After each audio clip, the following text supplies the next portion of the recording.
Boche gold and diamonds. Buy now pay later.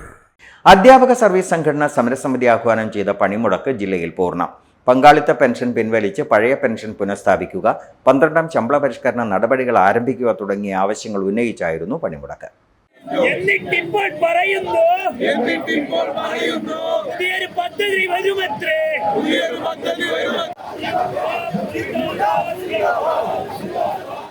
ക്ഷാമബത്ത, ശമ്പള പരിഷ്കരണ കുടിശ്ശികകൾ പൂർണ്ണമായും അനുവദിക്കുക, ലീവ് സറണ്ടർ മരവിപ്പിച്ച നടപടി പിൻവലിക്കുക, ആരോഗ്യ ഇൻഷുറൻസ് പദ്ധതിയായ മെഡിസിപ്പ് സർക്കാർ ഏറ്റെടുക്കുക, കേന്ദ്ര സർക്കാരിൻ്റെ കേരളത്തോടുള്ള സാമ്പത്തിക വിവേചനം അവസാനിപ്പിക്കുക എന്നീ ആവശ്യങ്ങളും സമരക്കാർ ഉന്നയിച്ചു.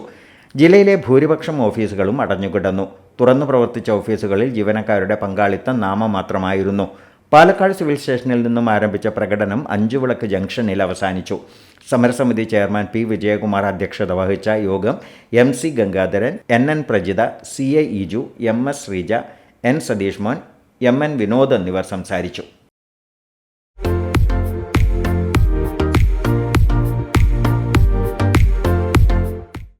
Dot view news. കാഴ്ചകളാണ് ലോകം. കണ്ടു തുടങ്ങുക.